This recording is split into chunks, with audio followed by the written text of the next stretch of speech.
preste bem atenção. Eu ouvi alguém dizer aí o que é preciso fazer. Não, é o que é preciso saber. E eu poderia dizer o que é preciso saber para se salvar. Por que eu não digo se salvar? Por que o título é o que é preciso saber para ser salvo? Por quê? Porque eu não me salvo. Eu preciso de um Salvador. Por isso é o que é preciso saber para ser salvo. Tá certo? Até no título da série nós já pensamos nesses detalhes que não são detalhes. Um resumo bem rápido do que nós estudamos nos 3 estudos anteriores, lembrando que esta série tem um objetivo. É você saber o básico, o essencial, o necessário para ser salvo. Aqui nós não estamos aprofundando esse assunto. É para aquela pessoa que está vindo pela primeira vez a visita, que precisa conhecer o básico. Nesta série você vai saber o básico, aquilo que eu não posso deixar de saber para ser salvo. Qual foi o primeiro tema? Como é que o mal entrou na experiência humana? É importantíssimo saber isso. Estudamos aqui. O mal era uma possibilidade. Deus não criou o bem e o mal e nos deu livre arbítrio para escolher entre uma coisa e outra. Não, isso é um engano. Deus criou o bem e nos deu livre arbítrio para obedecê-lo ou não. Na hipótese das criaturas desobedecerem a Deus, então o mal se constituiria. Portanto, ele era apenas uma possibilidade. Ele dependia de uma escolha. Estudamos isso aqui. E vimos que o homem, primeiro um anjo, e depois o homem fez a escolha errada. E aí nós temos hoje essa experiência com o mal, que não era plano de Deus. Isso foi no primeiro estudo. No segundo estudo, nós vimos como é que este mal, que nasceu no céu, e muita gente se assusta com essa informação. Como é que é isso, Paulo? O mal nasceu no céu, o mal teve origem lá no céu, pela escolha de um anjo perfeito. Um anjo que tinha todas as honras, ocupava um lugar de destaque. Foi este anjo que, usando do seu livre-arbítrio, sem ter nenhuma inclinação para o mal, ele escolheu o mal. Qual a importância disso? É que para escolher o mal, ele teve que ir contra a sua própria natureza. Diferentemente de nós hoje. Porque nós herdamos a natureza de Adão, que nos representou. Então hoje eu escolho o mal, porque eu tenho uma inclinação para ele. É uma coisa que já nasço com isso, já venho ao mundo com isso. E como é que se resolve esse problema? Veja que nós estamos tratando de questões fundamentais para a nossa salvação. Como é que eu, descobrindo que eu já venho ao mundo com essa inclinação, com essa tendência, como é que eu saio disso? Ao descobrir que eu mesmo não tenho como resolver isso. Nenhum ser humano tem como resolver esse problema. Aí Deus ensinou lá para o casal, no Jardim do Éden. O que Deus ensinou lá para o casal? Chamou o casal, depois deles terem cometido esse engano, e explicou para o casal como é que o problema seria resolvido. Explicou, olha, o problema agora é tão grave que saiu do controle humano, vocês não têm mais como resolver isso. Agora eu é que vou ter que dar a solução. E explicou para o casal que havia necessidade de que ele mesmo, a divindade, na sua segunda pessoa, na pessoa do Filho de Deus, Jesus Cristo, viria ao mundo para resolver esse problema. De uma maneira que a gente vai aprofundar cada vez mais aqui. Por que houve necessidade disso? Mas explicou para o casal. Deus deu uma explicação fundamental para nós e que explica muita coisa na vida. É que o mal, ele é tão mal, o pecado é uma coisa tão perniciosa, tão maligna, embora tenha muita gente que acha que não é tão mal assim. Já ouviu aquela frase, o diabo não é tão feio quanto se pinta? Tem gente que fica pensando assim.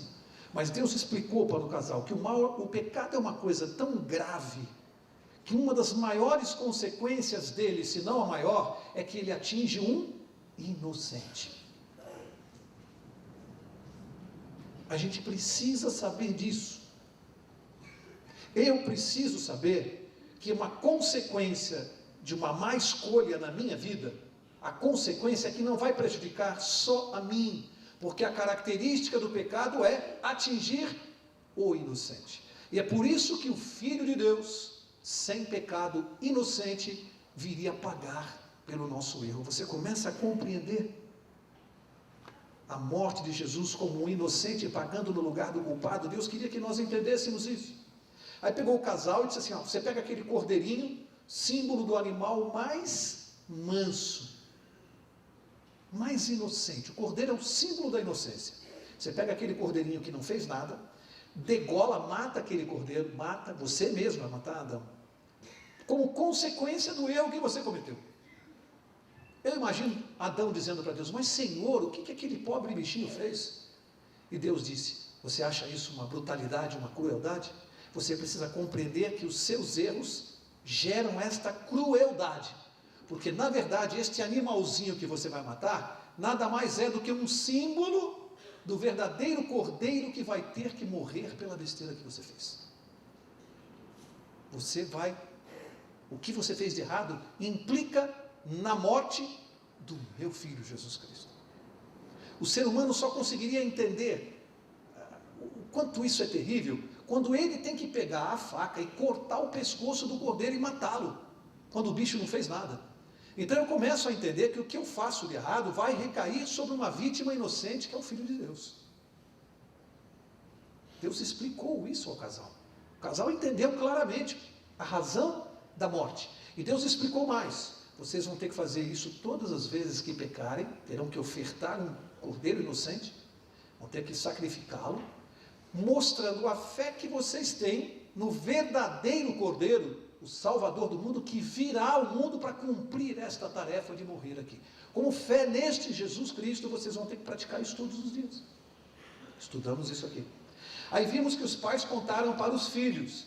Aí você vê na Bíblia, Caim e Abel praticando o ritual da oferta. A Bíblia não explica por quê. Perceberam? Que a Bíblia, antes da instituição do santuário, que é o nosso tema desta noite, antes de Deus instituir o santuário, os sacrifícios já ocorriam desde Adão. E a Bíblia não explica a razão nem o propósito. Ele vai ficando claro ao longo do tempo. Adão fez a oferta, os filhos fizeram, e aí o que aconteceu? Abel cumpriu o plano de Deus, levou lá o cordeiro, apresentou a Deus o sangue do cordeiro, e o Caim, o que ele fez? Estudamos aqui. O que ele fez? Não levou a oferta que Deus pediu, o sangue do cordeiro. O que ele levou? Frutos da terra, simbolizando as suas obras. A Bíblia diz que Deus não aceitou nem Caim, nem a sua oferta. O que eu aprendo disso? O que eu tiro de lição para a minha vida? Eu aprendo que quando Deus pede uma coisa, não oferte diferente do que Ele pediu. Especialmente nessa questão, que é uma questão de salvação. Porque o sangue, e aí no caso tem uma participação tão fundamental, que nós vamos ver daqui a pouco, que não podia trocar essa oferta pelo símbolo dela. Mas eu também posso aplicar isso quando Deus pede, e esse é um dos mandamentos, estudamos aqui também, quando Ele pede que eu santifique um determinado dia da semana, e esse dia determinado é o 7º, é o sábado. Quando Deus determina que eu santifique este dia, não santifique outro, porque Deus não aceitará o ofertante e nem a sua oferta. Por mais sincero que você seja. Não apresente o domingo para Deus, porque Ele pediu sábado, Ele não pediu domingo. Vocês percebem a seriedade do que nós estamos falando? Será que tem cristão ofertando para Deus, com toda sinceridade, coisas diferentes daquela que Ele pediu? Isso é uma questão de salvação. Deus não aceitou a oferta. Amigo, isso aqui não é uma discussão de religião. Isso aqui não é briga de uma igreja contra a outra. Ah, porque vocês estão certos. Não. Esqueça religiões. Esqueça. Fique na palavra de Deus. Ela é clara. Quando Deus pede uma coisa, dê exatamente o que Ele pediu. No exemplo dado aqui, poderia ter dado outro, mas no exemplo do mandamento do quarto, Ele pediu a guarda do sábado. Ele não pediu a guarda de outro dia. Ele não aceitará oferta diferente. Isso está muito claro aqui. E aí, no Antigo Testamento, a gente continua vendo essas ofertas, e aí vem aqui, esta noite a intenção desse estudo é responder uma pergunta fundamental que já me fizeram várias vezes, especialmente por pessoas que não estão acostumadas a estudar a Bíblia, que leem assim eventualmente, e vem aquela pergunta: Mauro, por que no Antigo Testamento tem tanto sangue, tanta morte de animal, tanto sacrifício sangrento, aquele negócio de matar, eu não consigo entender isso. Hoje você vai entender, começou a entender já, que havia um simbolismo muito forte naquele sacrifício, porque a morte do cordeiro simbolizava a consequência do pecado caindo sobre um inocente, a substituição, a transferência da culpa do pecador para o inocente, porque a nossa culpa, ela é transferida, se você crê, de nós para Jesus Cristo. Ele leva a nossa culpa na cruz. Por isso aqueles símbolos eram importantes. E o plano de Deus é que o homem não pecasse, para que ele não tivesse que sacrificar um cordeiro. A cada dia que o homem tinha que sacrificar o cordeiro, ele tinha que se arrepender, ele tinha que meditar que ele poderia ter evitado a morte daquele inocente. Isso funciona para nós hoje? Hoje nós sacrificamos cordeiros. E como é que isso se aplica para mim e para você? Eles tinham fé num cordeiro que viria. Hoje eu tenho fé num cordeiro que veio. É a mesma fé. Você compreende? É a mesma fé.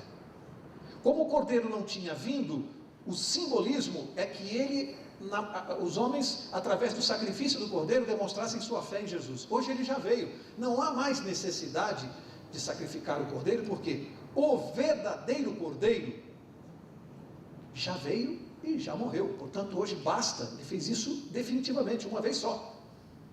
E hoje eu tenho que manifestar a mesma fé do meu irmão lá do Antigo Testamento.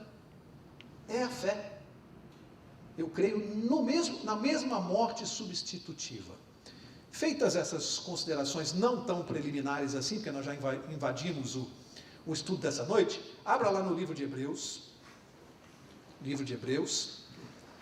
capítulo 9, e vamos começar a responder a questão principal. Por que esse sistema de sacrifícios?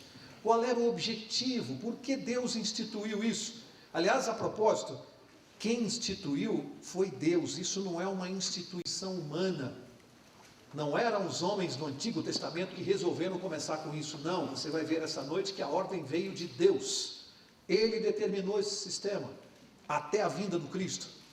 Hebreus capítulo 9, o verso 22 vai explicar a razão da necessidade de se matar o animal. A razão está aqui. Hebreus 9, verso 22. Hebreus 9, verso 22 diz assim: quase todas as coisas, segundo a lei, se purificam com, o que diz? Sangue. E sem derramamento de sangue não há o quê? Remissão de pecados, perdão de pecados. Regra. Sem derramamento de sangue não há perdão de pecados. Não há como perdoar o pecado sem o derramamento de sangue, porque o pecado implica em morte. Então nós temos que entender, onde há pecado tem que haver derramamento de sangue, porque simboliza o que Jesus veio fazer aqui. Daí você começa a entender por que quando Deus pediu para Abel a oferta, e ele levou o sangue do cordeiro, ele estava cumprindo o plano da salvação. Quando Caim levou o fruto da terra, não havia perdão de pecados para ele, porque sem derramamento de sangue não há perdão de pecados, entendeu? Ele levou algo diferente do sangue do cordeiro, portanto ele não podia ser perdoado. Deus não o recebeu e nem a sua oferta. Isso é importantíssimo. É o derramamento de sangue que perdoa o pecado, que remove o pecado. Outro verso, Evangelho de João, capítulo 1. João, capítulo 1. E aqui, já que nós estamos falando de cordeiro, verso conhecidíssimo, João 1, 29. Tem que haver derramamento de sangue para haver perdão de pecados. Aí vem João, no verso de 29, o que ele diz? No dia seguinte, João viu quem? Jesus Cristo, que vinha para ele e disse: eis o Cordeiro de Deus, que faz o quê? Tira o pecado do mundo. João Batista estava pregando o Evangelho. De repente, um determinado dia, quem vem vindo se aproximando de João? Quem ele viu? aquele Messias que ele vinha anunciando, pregando no deserto, que ele vinha há anos falando dele, de repente quem aparece? Jesus Cristo. Ele aponta para Jesus na multidão e diz assim, ó, aquele ali, ó, ele é o Cordeiro de Deus que tira o pecado do mundo. Estava dizendo para o povo assim, bem claramente, este Cordeiro que vocês vêm matando há séculos, por ordem de Deus, vem sacrificando, simbolizava a vida deste homem que está ali. Ele é o verdadeiro Cordeiro que tira o pecado do mundo. Apareceu a imagem da qual os cordeiros que foram mortos eram apenas uma sombra. A verdadeira imagem aparece. Apareceu o verdadeiro Cordeiro que os outros animais simbolizavam. Percebe o plano da salvação se delineando? Deus está ensinando ao povo. O verdadeiro Cordeiro é Jesus. Por isso que o Cordeiro vinha sendo morto ao longo dos séculos. Era um símbolo apenas. Uma coisa interessante a respeito de Deus é que a gente começa, ao estudar, ao ler a Bíblia, a aprender algumas coisas sobre a didática de Deus. E didática é uma palavra fundamental no estudo dessa noite. Porque nós aprendemos com Deus que Deus costuma ensinar ao homem, porque nós temos uma mente muito limitada quando comparada à mente de Deus. A mente humana é extremamente limitada. A mente de Deus é não sei quantas milhares de vezes superior à nossa. Então Deus tem uma didática para tratar com o homem. Ele nos conduz para entendermos algumas coisas espirituais. Deus nos conduz daquilo que nós conhecemos para o que nós não conhecemos. Vou explicar. Ele nos leva do conhecido para o desconhecido. É uma didática que Deus usa sempre na Bíblia. E Jesus usava muito isso através das parábolas.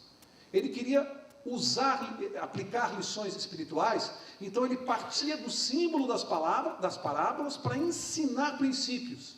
Ele levava aqueles homens do que eles conheciam naquele tempo, que era o gado, a vaca, o boi, tudo. As parábolas de Jesus sempre envolviam objetos conhecidos daquele povo, para levar a situações espirituais que eles não conheciam.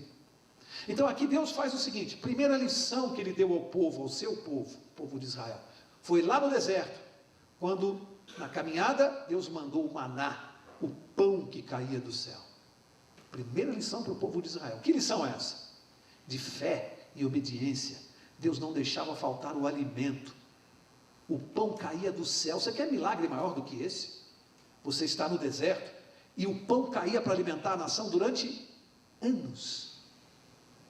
Quantos anos o povo ficou andando no deserto? 40 anos sendo alimentado por Deus. Que lição de fé! Aí eu pergunto, hoje ainda cai pão do céu para nós? Tem alguém dizendo que não? Não tem caído pão do céu para você? Quem te alimenta? Quem te mantém? Quem te sustém ainda? Você não pegou ainda a tua porção do maná? Ou você não se deu conta ainda de que quem coloca comida na tua mesa é Deus? Você não se deu conta disso ainda? Ele continua mandando o pão do céu. Eu recebo o meu todo dia, quentinho. E agradeço a Deus e louvo a Deus todos os dias pelo maná que Ele continua mandando.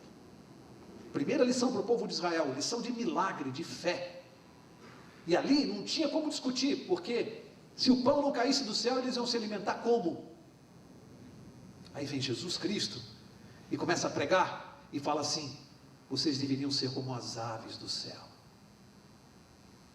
Elas não ajuntam, não fiam, não colhem, não plantam, não fazem nada disso. Mas Deus cuida delas e dá para elas alimento, manutenção. Se Ele cuida das aves, Ele não cuidaria melhor de nós?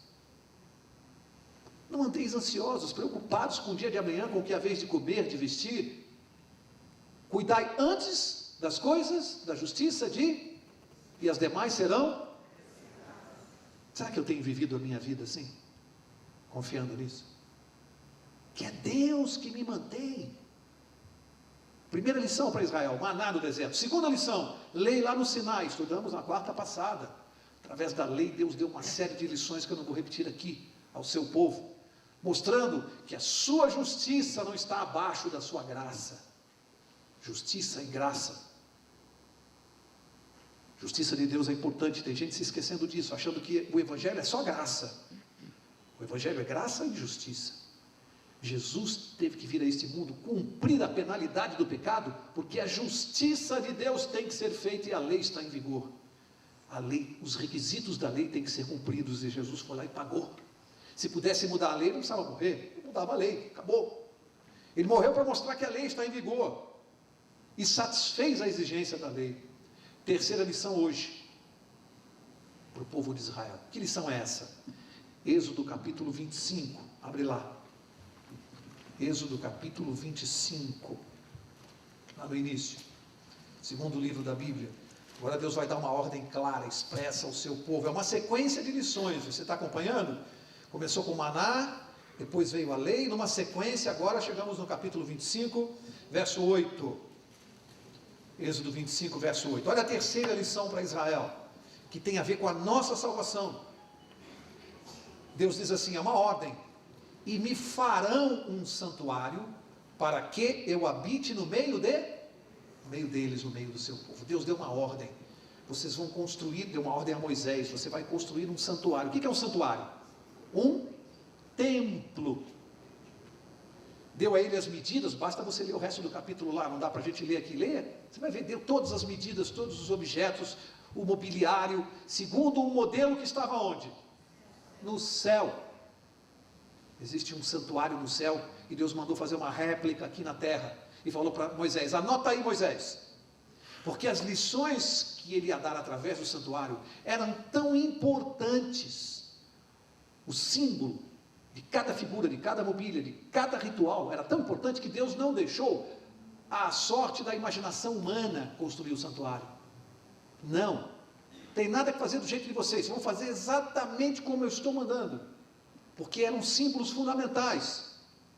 Porque Deus, e aí que eu falo que nos leva do conhecido para o desconhecido, era como se estivesse lidando com crianças, onde através dos símbolos e das figuras, Deus iria ensinar o evangelho através dos símbolos. Cada símbolo daquele corresponderia a uma fase da nossa salvação e ao ministério de Jesus aqui nesse mundo.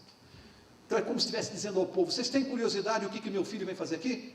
Então é o seguinte, através do santuário vocês vão entender todo o trabalho dele, cada ministério dele aqui na terra, através dos rituais. Olha que coisa importante. O povo sabia porque estava fazendo aquilo. Quem lê a Bíblia desatento, pensa, mas para que tanta bobagem, tanta besteira? Não, eles sabiam.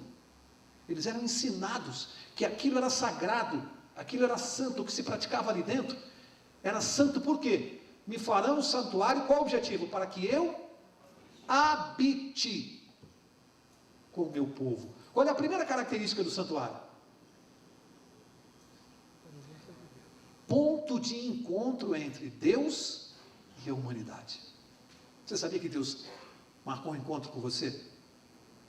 Ele tinha um ponto de encontro com o povo de Israel. Era no santuário. Há pessoas ainda hoje, pergunto, ainda tem santuário hoje? Tem templo hoje? Que nome você dá a esse prédio aqui? Esse aqui é o nosso santuário, o nosso templo. Deus ainda tem um encontro marcado com o seu povo? Sim ou não? Onde é o ponto de encontro? Não fica com vergonha não, onde é? É aqui. E tem gente que, talvez no seu desconhecimento, diz assim, não precisa ir à igreja não, eu tenho um canal direto com Deus, eu me comunico com Ele aqui ou em qualquer lugar, Deus está dentro de mim, Deus está... Não preciso da igreja. É verdade isso, de acordo com a Bíblia? Ponto de encontro é no templo, por razões que nós vamos ver já já. É no templo, é o santuário, ali é o ponto de encontro, ali foi onde Deus, Ele atuava com o seu povo. Se você vai estudar com mais calma, você vê que ali Ele perdoava pecados, ali Ele removia os pecados, ali Ele abençoava, no santuário Ele praticava, basta ler o livro de Êxodo inteiro, Levítico, tudo que Deus praticava no santuário, não fora dele. Mauro, quer dizer que não tem bênção para mim fora da igreja? Tem, porque as bênçãos de Deus, elas são para dentro e para fora, mas há bênçãos reservadas para o ponto de encontro. Por quê? Porque há um lugar que é o lugar determinado por Deus para a adoração. Eu tenho encontros com Deus para muitas coisas, fora, aí na rua, de respeito, de guardar os seus princípios, tudo isso eu posso fazer lá fora, mas uma coisa eu tenho que fazer aqui dentro, a adoração. Deu para entender? O lugar de adoração foi o santuário que Deus mandou construir. Não foi o homem que instituiu isso. Não é o pastor desta igreja, nem de nenhuma igreja. Foi Deus. Portanto, eu tenho que ter consciência que o lugar onde Deus habita é santo, sagrado. Tenho tido eu reverência quando entro neste lugar?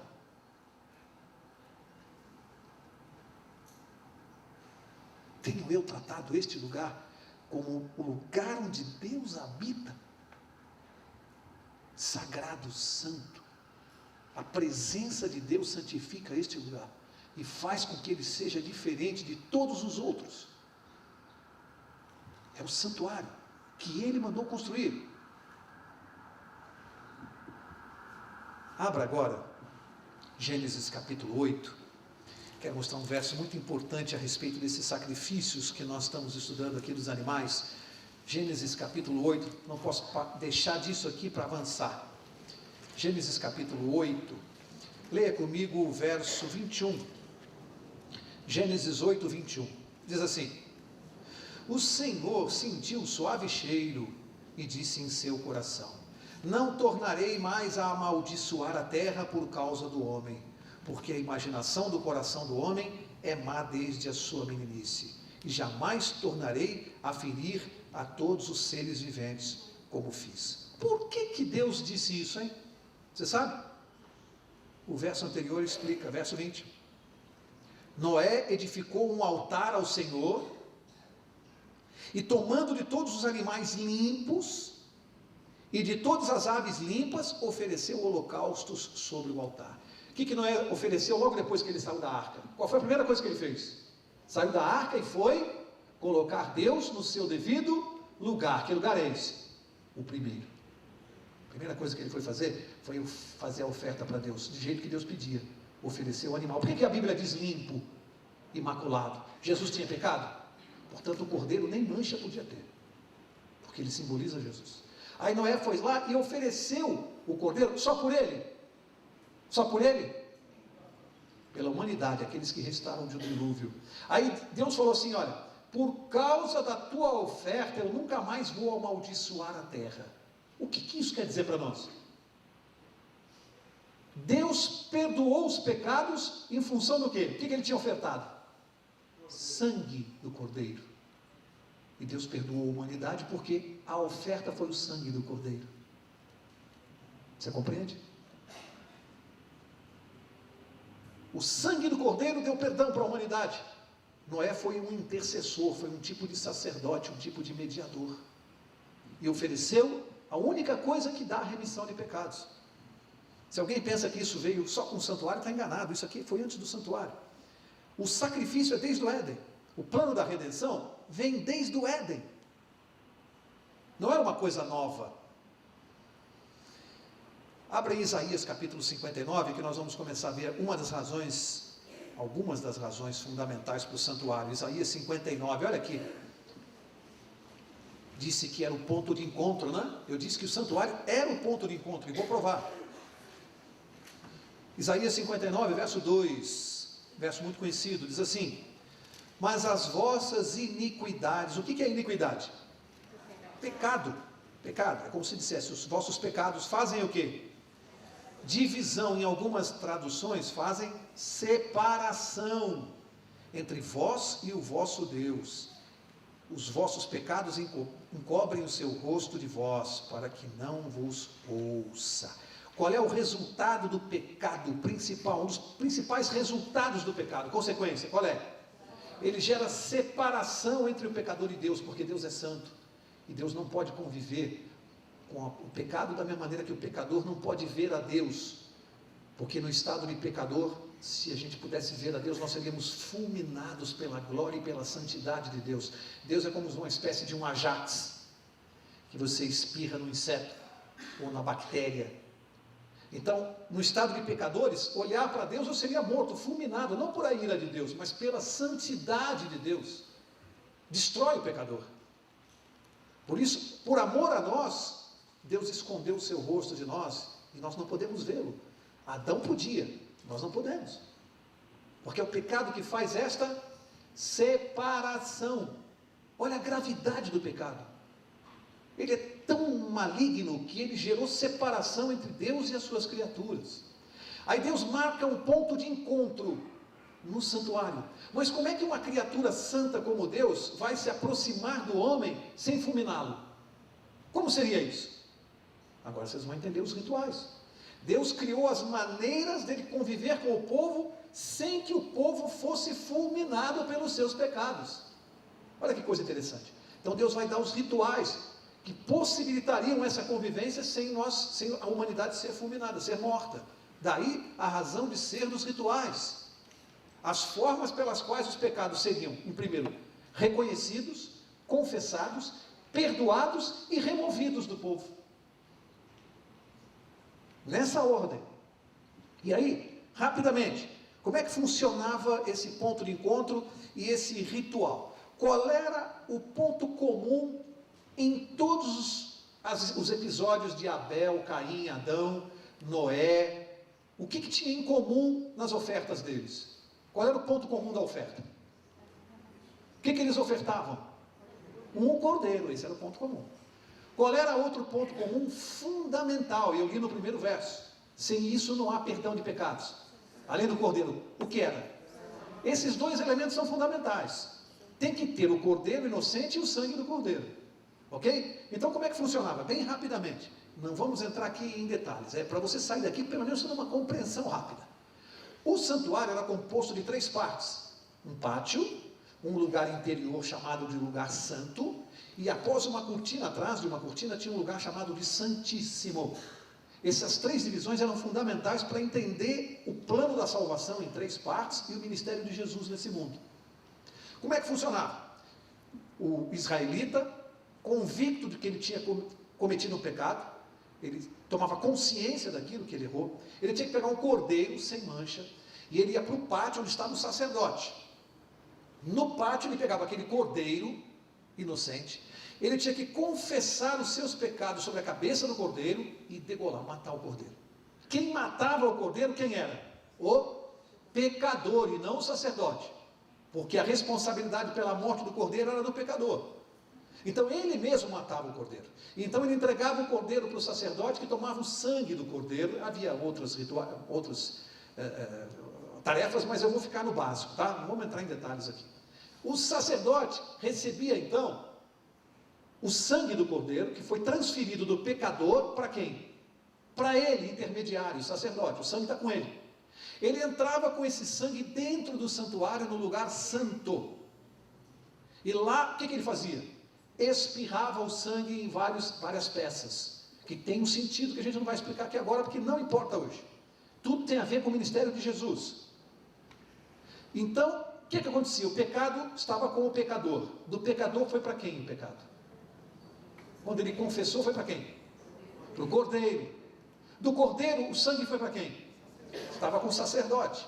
O sacerdote levou para onde? Para o santuário. O pecado estava onde? Dentro do santuário. Saiu do pecador e está no santuário. O pecado foi eliminado? Não, ele está no santuário. Apenas saiu do pecador. Então, o pecador recebeu o perdão, mas o pecado ainda não foi eliminado. Ele ainda está sob o efeito de uma possível condenação, porque o pecado ainda existe. Então o sacerdote levava todos os dias aquele sangue do cordeiro e jogava dentro do santuário, espirrava no santuário. Aí um único dia do ano, uma única oportunidade na cerimônia mais importante, chamada dia da expiação, que entre os israelitas eles chamam de Yom Kippur, o dia do Yom Kippur. Quem conhece algum israelita sabe que até hoje eles comemoram essa data, o dia do Yom Kippur, é feriado.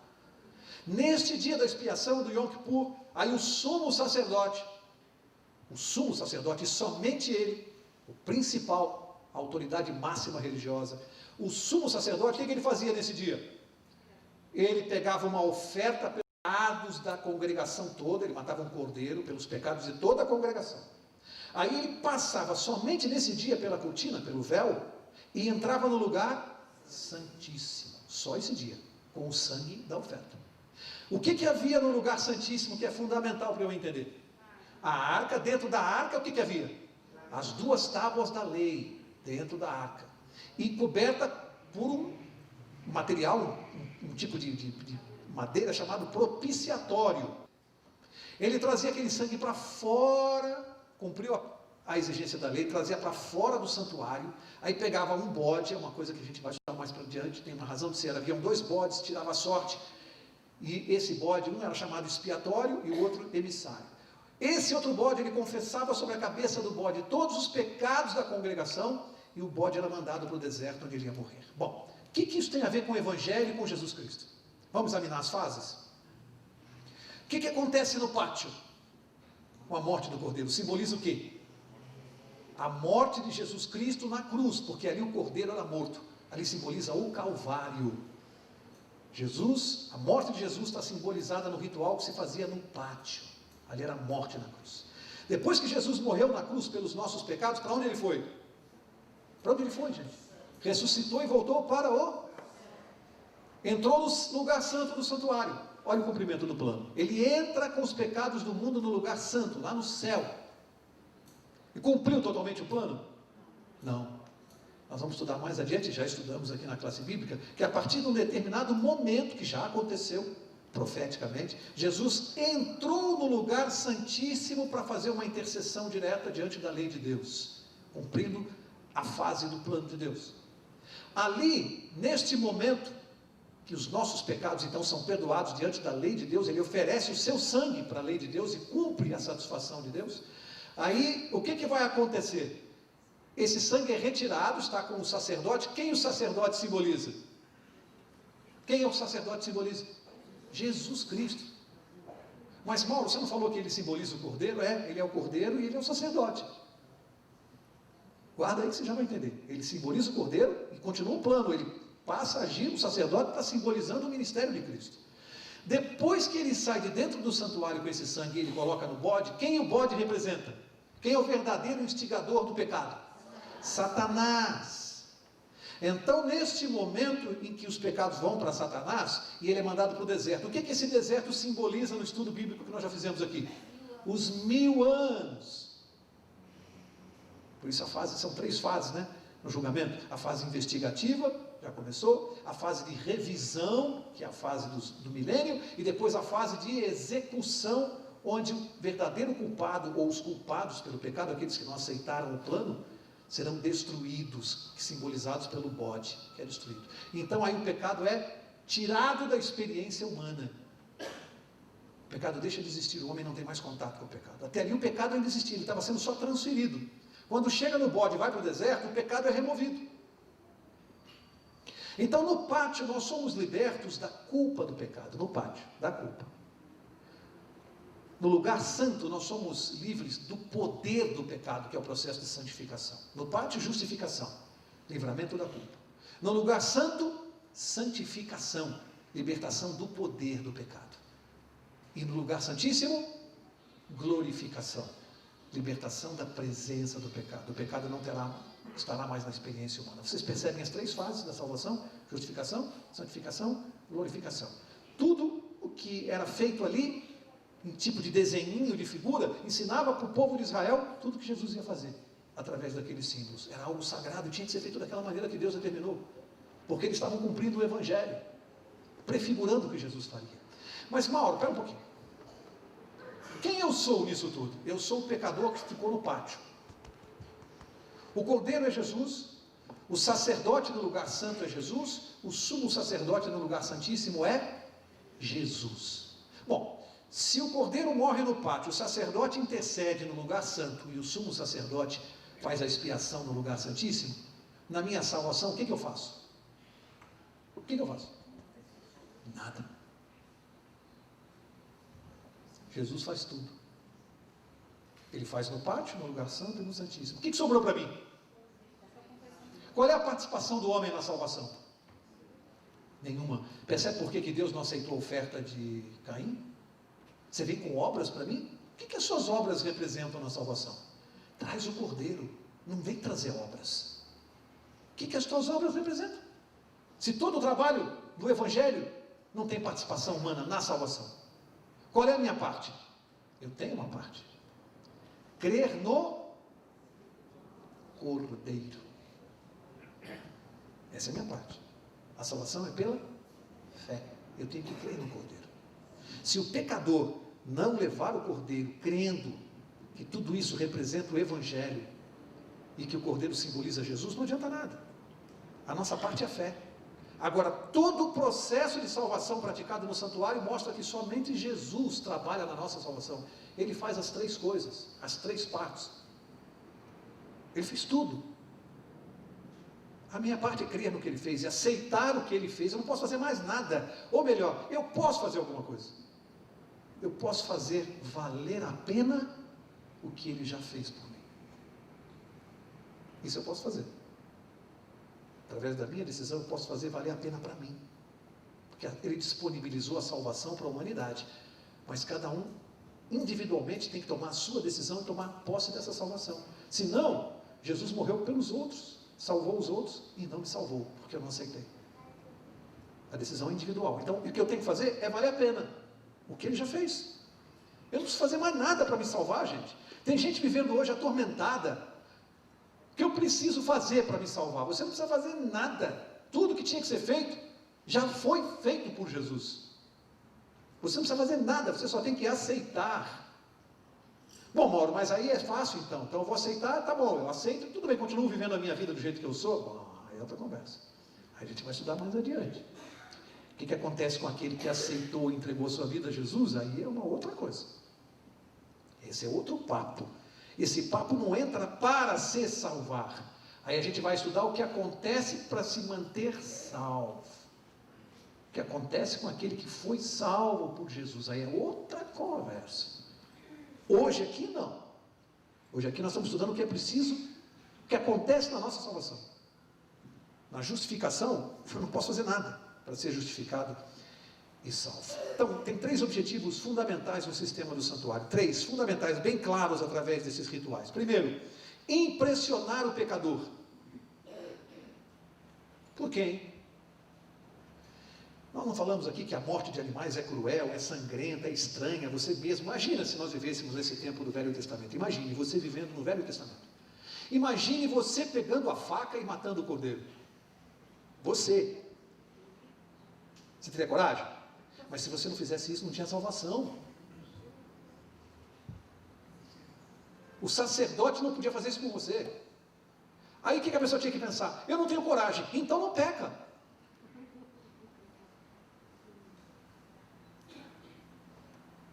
Deus queria impressionar o pecador. Ah, é cruel o que você vai fazer? Presta atenção, isso aí você está fazendo para o meu filho. É ele que vai morrer, sem ter feito nada. Percebe como impressiona a mente do pecador? Então, eles entendiam a gravidade do pecado. É isso que está faltando para nós hoje. É realizar isso, entender a gravidade. Eu estou matando o Filho de Deus a cada pecado. Então, a finalidade era impressionar o pecador. Segunda finalidade, depois de impressionado, fazer com que ele reconhecesse a sua culpa e confessasse. O ser humano é difícil para fazer isso, hein? O ser humano é difícil para reconhecer culpa, hein? Todas as vezes que a gente erra, a gente sempre acha um culpado. Ah, eu errei porque fulano, porque o professor me ensinou, porque foi a minha mulher, porque foi isso, porque não me compreende, porque eu não tive uma boa infância, porque eu fui perseguido, eu fui abandonado, eu apanhava do meu pai, eu fui isso, eu fui estuprado, eu fui aquilo. A gente sempre encontra uma desculpa para fazer bobagem. E quando não encontra desculpa nenhuma, eu estava alcoolizado, eu estava bêbado, então eu matei porque eu estava bêbado. Eu matei porque eu tinha usado crack. Percebe? Tem sempre uma desculpa. E quando a gente não tem em quem colocar a culpa, em quem a gente coloca? Em Deus. Por que Deus permitiu? Por que Deus deixou? Por que Deus não fez nada para me impedir? Até ele é culpado. Esse papo começou lá no Éden, hein? Adão, por que você fez isso? A mulher que tu me deste. Se eu não tivesse me dado essa mala sem alça, eu não tinha cometido o pecado. Ela foi a culpada. Percebe a transferência de culpa? Aí Deus foi para Eva. Eva, por que você fez isso? A serpente que o Senhor criou. Se eu não tivesse criado a serpente, ela não tinha me enganado. Quem é culpado? Deus. E assim é o ser humano, ele nunca reconhece. Aqui no santuário, o segundo objetivo era levar o ser humano a reconhecer a sua culpa e confessar. Porque eu tinha que matar o cordeiro confessando que eu sou culpado, ou seja, conscientização de que a responsabilidade pelo pecado ela é individual. A salvação é individual. Não tem esse negócio de orar pelo meu filho para ele se salvar. Eu posso orar e devo, mas se ele não tomar uma decisão, a minha oração intercessória não vale para nada. A decisão é dele. A decisão é sua. E tem gente que não toma uma decisão, porque o meu marido não vai concordar, porque a minha esposa vai criar problema na família. Amigo, a decisão é individual. Se você não fizer a sua escolha, Deus não vai aceitar que você não escolheu, porque seu marido não concorda, ou porque sua esposa não deixa. Esse tipo de argumento não funciona. Salvação é individual. A responsabilidade pelo pecado ela é individual. Não adianta o pai chegar lá com o cordeiro, para o sacerdote, e dizer, Senhor, eu vim trazer esse cordeiro aqui, sacerdote, pelo pecado que o meu filho cometeu hoje à tarde. O quê? Pode voltar. Seu filho tem que vir aqui com o cordeiro. Por quê? Porque isso tinha que ser sobre convicção e não sobre coerção. Já pensou o pai trazer o filho pelo colarinho? Junto com o cordeiro. Confessa aí o pecado, confessa. Tem validade? Não, porque tem que ser por convicção própria. Você não tinha validade. Significa que não adianta você fazer isso por uma outra pessoa. O pecador tem que reconhecer ele mesmo e confessar, porque a salvação é individual. E o último objetivo do santuário, terceiro, dos mais sérios, era levar o pecador a demonstrar a sua fé no Cordeiro, no Salvador que viria. Percebem? 3 objetivos claros. 3 objetivos claros ali no santuário. Era algo muito sério. A fé no Cordeiro, que eu tenho que ter hoje também, no mesmo Cordeiro. A diferença é que ele já veio. De certa maneira, eu tenho menos desculpa dos que os do Antigo Testamento, né? Porque eles tinham fé em alguém que viria. E eu tenho fé em alguém que já veio. Quer dizer, não dá nem para arrumar desculpa. Porque ele já veio, ele já fez. O que mais você quer? Jesus já fez tudo. Quero encerrar. Um soldado muito cristão, conhecido lá no batalhão, porque ele era muito cristão, vivia orando, tudo que pediam para ele, ele dizia que ia consultar a Deus, tal. Ele era alvo de gozação lá no exército, porque nem sempre se compreende isso. Então, os superiores ficavam sempre gozando dele pelo excesso de fé, pela fidelidade dele a Deus, pelo comportamento, tudo dele ele falava em Deus, em Jesus, isso pode, aquilo não pode, e começaram a torná-lo alvo de chacota, de gozação. Até que um dia ele estava no pátio junto com os outros, e chegou lá o comandante, chamou o soldado, sabendo que ele não sabia dirigir, não tinha carta, pegou a chave da caminhonete, e disse assim, olha, soldado, por favor, você pega a caminhonete e vai guardar lá na garagem do batalhão.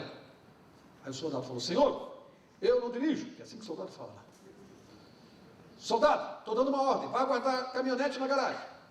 Sim, senhor, mas eu não dirijo. E o comandante olhando para ele.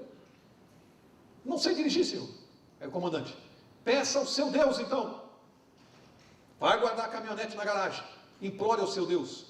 Já fazendo isso para colocá-lo numa situação constrangedora com os demais. Vai lá, peça ao seu Deus que pode tudo. O que é isso para ele? Não é nada. Peça a ele então para conduzir esse carro até a garagem. Estou dando uma ordem, soldado. O soldado pegou a chave, foi caminhando na direção da caminhonete e já mente em oração, né? Senhor, que fria. Me ajuda, Senhor.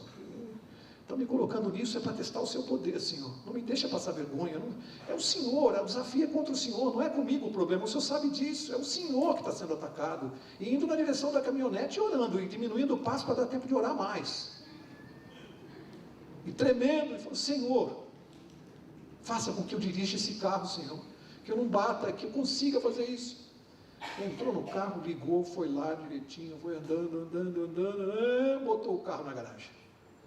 Voltou, estava lá o batalhão reunido e o comandante em prantos, chorando, os soldados em volta dele, ele tremendo. Aí o soldado veio vindo, foi vendo aquela comoção no batalhão, as pessoas olhando para ele como se ele fosse um ser extraterrestre. Aí ele perguntou, ué, o que aconteceu? O comandante falou, vamos até a garagem. Chegou na garagem, ele levantou o capô, o carro não tinha motor. Mexe com Deus. Desafia Deus. Mexe com a fé. de alguém. A fé é uma coisa fundamental, é a única coisa que vai nos levar para o alto, é a nossa fé. É o que nós temos de mais poderoso na vida, é a fé. É a crença que esse Deus, Ele cuida de nós melhor do que cuida das aves. A diferença é saber se eu tenho vivido como ave, né? Como é que vivem as aves? Você já viu a ave levantar de manhã e dizer assim: bom, aqui tá chato, hein? Chovendo. Aquele chefe lá que vou ter que encarar. Eita, coisa. Já viu a ave fazendo isso? Como é que a ave faz de manhã? Ela não sabe nem onde tem comida, mas ela já acorda louvando. Na hora do almoço, como é que está a ave? Está chorosa? Está louvando, está cantando. Questão, temos nós vividos como aves, tendo a convicção que o nosso Deus vai cuidar de nós? Nós temos que viver como aves, louvando o tempo todo a Deus, confiando que se Ele cuida das aves, vai cuidar melhor de nós. Você tem que viver por essa fé inabalável, que faz um carro andar sem motor, porque para Deus isso não é nada. Imagina o que Ele pode fazer na nossa vida, na sua vida e na minha vida. Imagine, esse Deus o que pode fazer. Que Deus te abençoe. Na próxima quarta, o quinto tema que eu não posso deixar de saber para ser salvo. Não posso, obrigatório, não falte. Quarta-feira que vem, vou pedir ao pastor Adriano para nos despedir com a oração.